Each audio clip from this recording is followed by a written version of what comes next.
최악의 상황도 끝이 가까워졌단다. 많은 이들이 바로 그 끝이 다가왔을 때 다 죽었지.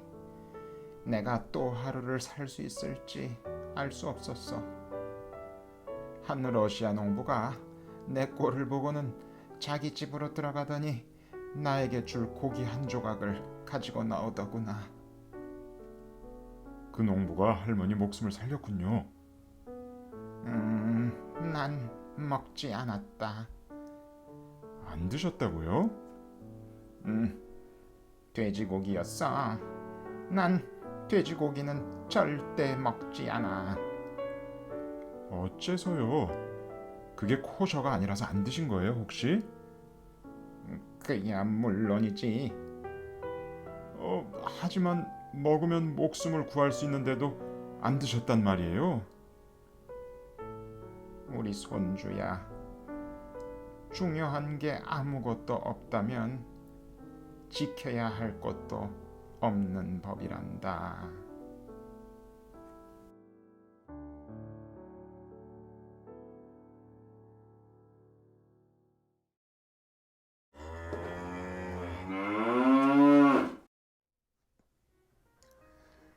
안녕하세요 여러분, 비건 가수 아담입니다.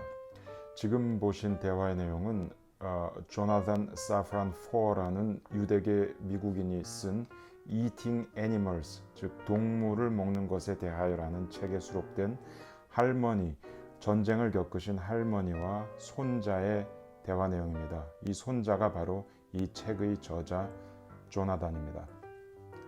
이 책은 2009년에 뉴욕에서 처음 발행이 되었고요. 우리나라에는 동물을 먹는 것에 대하여라는 제목으로 출간이 되었습니다.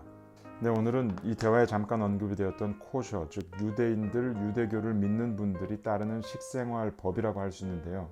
이 코셔를 통해서 우리가 동물을 먹는 것에 대해서 같이 한번 생각을 해보려고 합니다. 네, 코셔에 대해서는 여러분 한 번씩은 들어보셨을 거라고 생각이 됩니다. 코셔는 히브리 원어로 카슈루트라고 합니다. 직역을 하자면 종교의식적 무해함, 이렇게 해석을 할 수 있는데요. 네, 코셔의 기준은 유대교에서 따르는 경전 토라에 의하는데요. 토라는 즉 천주교나 기독교에서는 성경의 첫 번째 5권이죠. 모세오경이라고 하는 그것과 동일한 것입니다. 네, 우선 먹을 수 있는 동물, 즉 코셔 동물에 대해서 한번 알아볼까요? 네, 코셔 동물들은 기본적으로 발이 2갈래로 이렇게 갈라져 있어야 되고 되새김질을 하는 동물이어야 한다고 합니다. 예를 들면 소, 양, 염소 이런 것들이 되겠네요. 그러나 돼지의 경우는 발은 2갈래로 나눠져 있지만 되새김질을 하지 않기 때문에 코셔에 해당이 되지 않습니다. 또 이와 반대로 낙타 같은 경우에는 되새김질은 하지만 발이 2갈래가 아니라서 또 코셔에 해당이 되지 않는다고 합니다. 그리고 집에서 길들여진 가금류들, 닭이나 거위 이런 것들은 코셔에 해당이 됩니다. 그와 반대로 독수리나 매 등 야생에서 사냥을 하면서 사는 새들은 코셔에 해당이 되지 않으므로 먹을 수가 없습니다. 그럼 생선, 즉 물고기는 어떨까요? 물고기는 기본적으로 지느러미가 있고 비늘이 있으면 코셔에 해당이 됩니다. 민물고기도 마찬가지로 해당이 되는데요. 장어나 메기 등은 비늘이 없는 관계로 코셔에 해당하지 않습니다. 즉 먹을 수가 없는 물고기들입니다. 이 외에도 바다생물 중에 물고기의 범주에 들어가지 않는 바다생물들, 바닷가재, 게, 조개류, 랍스터, 문어, 오징어 이런 것들이 해당이 됩니다. 네, 이런 것들은 먹을 수 없는 동물들에 해당이 됩니다. 네, 그리고 파충류와 곤충들 역시 코셔에 해당이 되지 않습니다. 네, 먹으면 안 되는 것이죠. 네, 그러나 이거를 그렇게 그리워할 사람들은 별로 없을 것 같습니다. 네, 그리고 코셔의 동물들에게서 생산이 된 먹을 수 있는 것들에게도 이 법칙은 고스란히 적용이 됩니다. 예를 들면 소의 우유, 양의 우유 등이죠. 그러나 예외가 한 가지 있습니다. 바로 꿀입니다.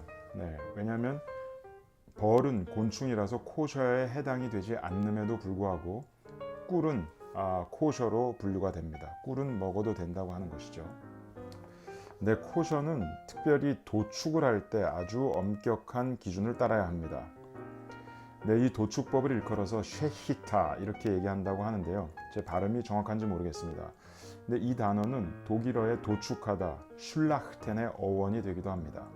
네, 이 과정은 이러하다고 합니다. 동물의 목의 아랫부분을 성스러운 칼로 한 번에 크게 완전히 도려내어서 기도, 식도, 대동맥 등이 한 번에 잘려나가야 합니다. 그리고 이 과정에서 동물의 몸에는 거의 피가 남아있지 않도록 모두 피를 빼내야 합니다.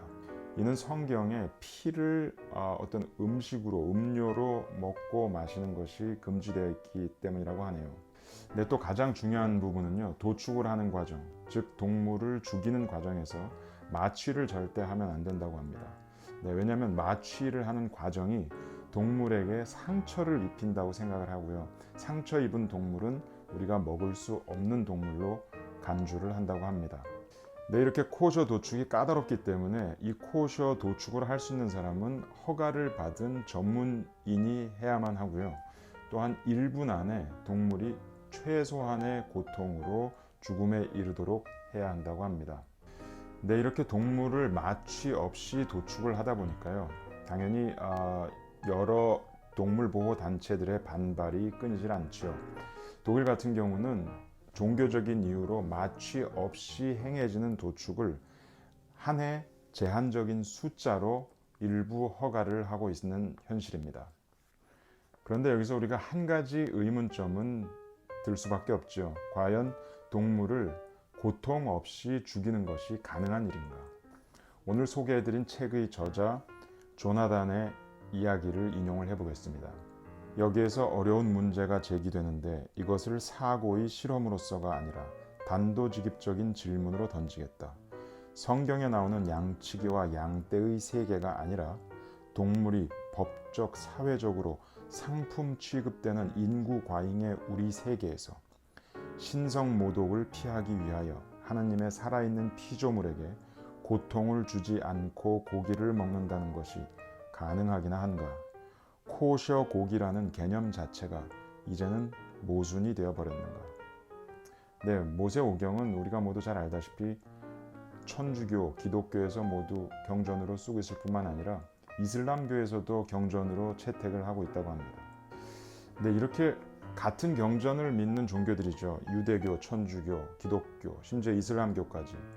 네, 하지만 동물을 먹는 것에 대해서 혹은 어떤 동물은 먹어도 되는가에 대해서는 서로 의견 일치를 보기가 참으로 어려워 보입니다. 그리고 또 인구가 13억이 넘는 나라 인도에서는 또 소는 먹지 않죠. 소는 먹으면 안 되죠. 네, 그럼 어떡하나? 네, 제가 봤을 때는 이 여러 가지 논란에서 한 방에 벗어날 수 있는 가장 현대적이고 심플한 방법이 있는 걸로 보입니다. 비건 가수 아담이었습니다. 오늘도 건강하고 행복한 하루 보내세요.